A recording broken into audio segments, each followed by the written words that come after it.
What's up, everybody? Welcome back to the Post-Gazette Steelers YouTube channel and podcast network presented by FanDuel. He's Ray Fittipaldo. I'm Noah Hiles. We normally talk to you on Tuesdays, but we've got a Thursday show. Ray, I guess that's what happens when Ed Bouchette comes into town. You know, we have to call an audible at the line, you know? We got bumped by Ed, but that's okay. Yeah, you know what? Hey, when the Hall of Famer stops by, I'm happy to kick back my show a couple days. And this show is presented to you by Pella. There's no better place to get windows and doors installed in your home than Pella, who can help you save on energy costs year-round. Schedule a free in-home consultation with your local Pella windows and doors to find the right product for your home and budget. Give us a call at 866-593-1560 to discuss your project further. That's 866-593-1560 to get started planning on your new windows and doors installation with Pella Windows and Doors of Pittsburgh. Ray, you guys in the media, you beat reporters, you're in hot water. You're not asking the tough questions, even though you are. Just to make jokes here, a lot of discussion about Aaron Rodgers' rhetoric on Sunday, then again on Wednesday. Some people claiming questions weren't asked. Those paying attention know that questions were indeed asked. We're going to get into all of that right now. I want to start Sunday, and then we're going to go in linear time here. Okay. I thought his comments Sunday night after the loss were far more interesting than anything he had to say yesterday. And I know it was kind of covered a little bit, but since we're covering everything that he said about the state of the Steelers right now, let's just start there. What was your takeaway from his post-game presser on Sunday? Yeah, I mean, I think he wanted to challenge his guys in the wake of a bad defeat where they scored a season-low 7 points, held to a season-low 166 yards. I think he wanted to challenge his teammates to, turn over every stone in their preparation so that doesn't happen again. And a lot of people jumped to conclusions that he was talking about maybe one individual, but I just think he was talking about the group, and he clarified that on Wednesday, by the way, but we'll get to that. But obviously there's been some issues there with guys maybe showing up to, meetings, and I don't want to say they're mandatory meetings held in the building, but these guys get together generally on Tuesdays on their off day, and they'll go over film together with Aaron, and they'll talk, and we'll try to get on the same page. And Noah, anyone who has watched this football team, if you watch this football team, this offense against the Los Angeles Chargers, when they scored 10 points, and then you watch them against the Buffalo Bills when the passing game was just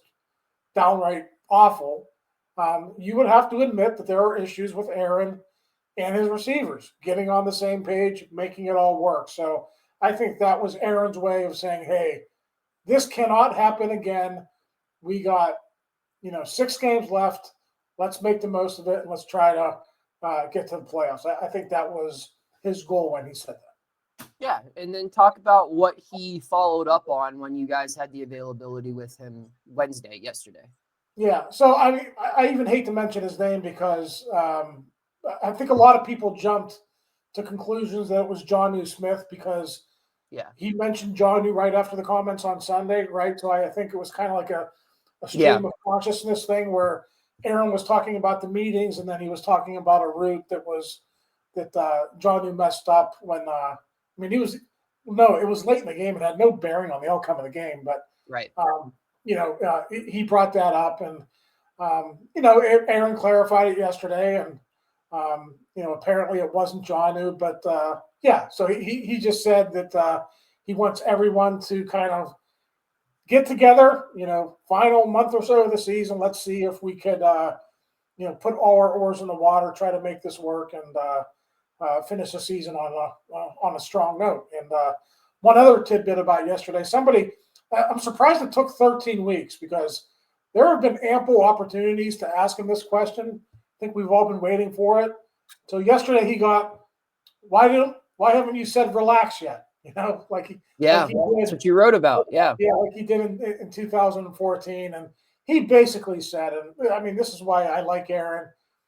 When he said that, it was authentic, and that was how he felt at the time, and he doesn't feel like he's just going to use it again, as a vehicle to motivate these guys. He says a different time, different team, different era. So he does have confidence in this team that they can turn it around, but obviously, Noah, it's been bad lately, and they got to get back to it against the Ravens. There is a lot to fix here in a short period of time. I'm glad you brought up that relax point because, Rodgers hasn't been great on the field this season. I don't know how much you can really pin that on him as opposed to surrounding cast and everything, and that's a whole different debate. But I think it is worth noting that, he has been, I think, as good as you could have hoped any quarterback could be in this situation as far as handling the media, handling this attention. And that was a huge concern for some people when he came here, right? That this guy's a loudmouth, that he's going to go on Pat McAfee and say a whole bunch of dumb things that are going to create distractions. And with you pointing out, why haven't you said relax? And he said he wants to be authentic. It's a feel for the moment type thing.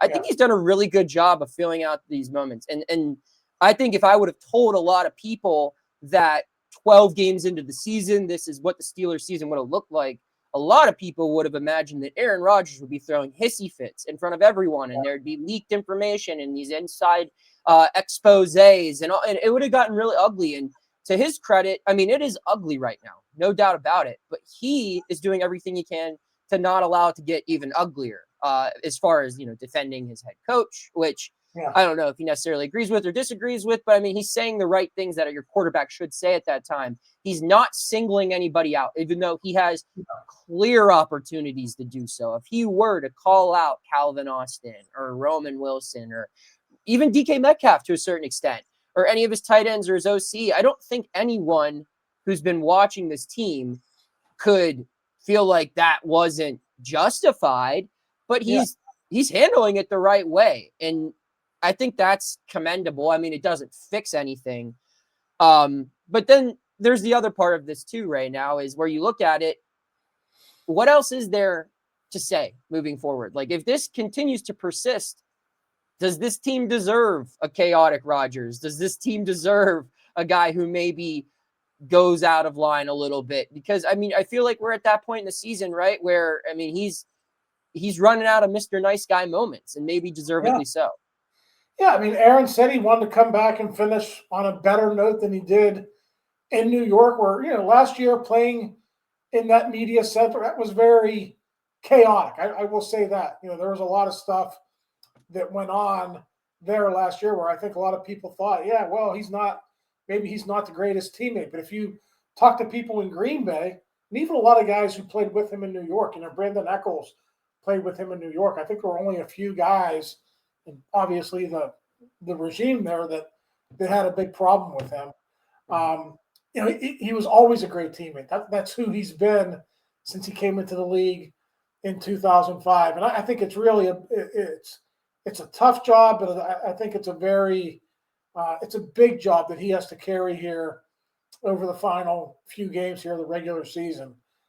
He's got to be part motivator. He's got to be part coach. And he's obviously got to be, again, a really good quarterback to make this thing work. The offense looks broken now, Noah. The big topic this week, and I think a bunch of former Steelers have said it. It's like the Steelers have nothing to hang their hat on offensively, right? Like there's, they wanted to go into the season being this physical football team that could run the ball. They don't do that particularly well, but they're not consistent with it. They're okay some games, but other games like this past game against the Bills, one of the worst run defenses in the NFL, it just wasn't there. Obviously, you can't hang your hat on the passing game. Can't even hang your hat on a connection between Aaron Rodgers and your number one receiver. So there's only a few games left. They got to make it work. And actually, what I'm writing about for Sunday, luckily for the Steelers and Ravens, Noah, they're playing in the AFC North this year. And believe it or not, all this gloom and doom that we're talking about this week, both teams are 6-6. One of those teams has to make the playoffs. And, the first step in that process happens Sunday afternoon in Baltimore. And, the winner of that game obviously is going to have a huge leg up on who actually is going to make the playoffs. So it's a big game. And somehow Aaron and the rest of the captains and the leaders on that football team got to get that across to the younger players.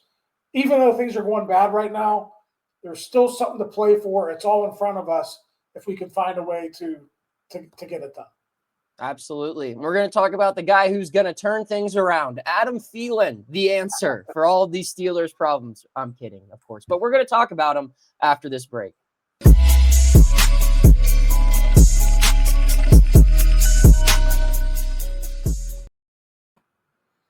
Back here on the Post-Gazette Steelers YouTube channel, podcast network, Ray Fittipaldo and Noah Hiles. The show is brought to you by Goldberg, Persky, and White. If you were diagnosed with mesothelioma or lung cancer, call your local attorneys at Goldberg, Persky, and White. For over 40 years, our firm has represented thousands of lung cancer and mesothelioma victims. Call 1-800-COMPLEX or visit gpwlaw.com for a free consultation. This show is also brought to you by FanDuel. Ray, looking at the FanDuel odds, Steelers 5.5-point underdogs against the Ravens in Baltimore on Sunday. I feel like that's a fair line. I mean, although like Baltimore, as you said, isn't necessarily playing great football either. I wish FanDuel had odds on if an AFC North division winner will make the playoffs with a losing record, because I would probably that at this point. But maybe the Steelers are going to finish with a winning record because they picked up Adam Thielen. You guys talked about it a little bit yesterday on this channel, but I want to dive in a little bit more. Where does this guy fit, Ray? Because, I mean, they haven't made any room for MVS, who I think is probably a better fit. Maybe he's a little younger, kind of gives something a little bit more of what they're looking for compared to Thielen. Is this a guy who's going to dress on Sundays? And if so, whose spot does he take?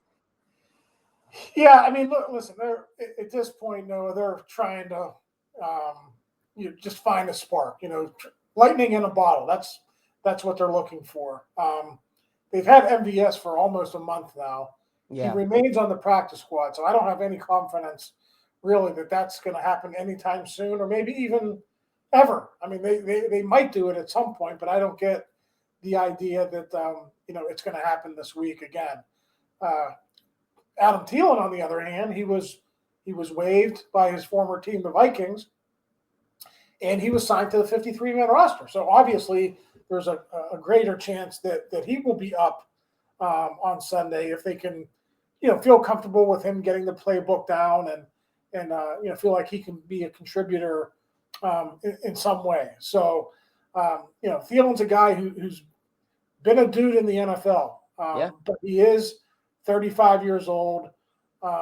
Just watching him yesterday, though, his footwork is still there. It doesn't look like he's lost. He's obviously lost a step, but it doesn't look like he's lost 2 steps. So maybe there's some hope that he could be a factor down the stretch in terms of, who he replaces in the lineup. I don't think it's going to be like that. I think the first game, if he does play against the Ravens, it'll be 10 or 12 or 15 snaps. They'll try to work him in slowly, and then they'll try to figure out a role from there. But I wouldn't look for Calvin Austin or Roman Wilson or really anyone else in that receiving core to lose their job because Thielen is here this week. I think they kind of want to see what he can do, how much he has left before they sort of carve out a role for him. I think that makes sense. I also think, if you are legitimately considering giving Adam Thielen reps as over your number 1 or number 2 or number 3 receivers for the entire season, I think that says a lot about your personnel on your roster, that, the Minnesota Vikings, who haven't had a great season, this guy that they didn't want anymore can come over here and potentially take the job or take snaps away from people who've been playing with your first string all year. It shows that there are some problems. Ray, what are the chances we see both him and MVS? I mean, because I get that, you got to play who fits the system. You got to play the guys who know the playbook and everything. Yeah. But are we not at the point where it's time to give someone some sort of different look? And especially Rodgers, he's had 3 months now to get on the same page with Calvin Austin and Roman Wilson. Yeah. They're not on the same page. And DK Metcalf's not getting benched. So, I mean, are you looking at these two guys and saying, you know what, let's just get them both out there and just see something different? I think one of them will be active this week, and like I said, I think it'll be Thielen. Creating a roster spot for him isn't all that difficult because Calvin Austin was the punt returner to begin the year before he was injured. They elevated a practice squatter, Keyshawn Williams, to that role. They've signed Keyshawn Williams to the 53 since then. So if they wanted to, they could just make Keyshawn Williams inactive because the return game hasn't really been all that dynamic in the last couple of weeks. I thought Keyshawn did a really good job when he first got the job, but he's kind of tailed off. So you could make him inactive, and then you could dress Adam Thielen, and you could try to get him in the rotation, and Calvin Austin is your punt return. That's the simple way to do it. Creating space for two in the same week, to me, then you would get into, okay, do we bench Roman Wilson, which I don't think they want to do. I mean, that guy, second-year guy, really a rookie when you look at it because he missed all of his rookie season.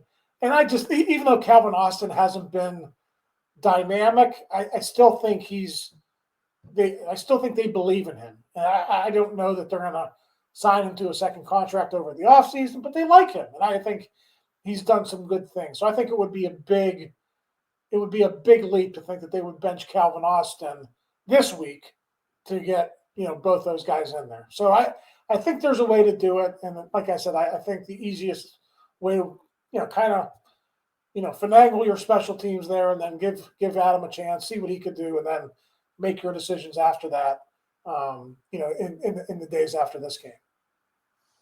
We'll see what they do. They got to figure something out, Ray, because this is a really big game. It is funny. I mean, it feels like, we're about to go watch a December 27th bowl game, 2 6-6 teams. But in reality, this is a showdown between the top two teams in the AFC North and controls a lot as far as playoff position is concerned. So we'll be there to cover it. Be sure to follow all of our coverage at post-gazette.com. Get yourself a digital subscription if you don't have one already, and check out our print product. We print on Thursdays, which is today, and Sunday. And be sure to subscribe to this channel if you don't already. He's Ray Fittipaldo. I'm Noah Hiles. Thanks for tuning in, and we'll see you again next week.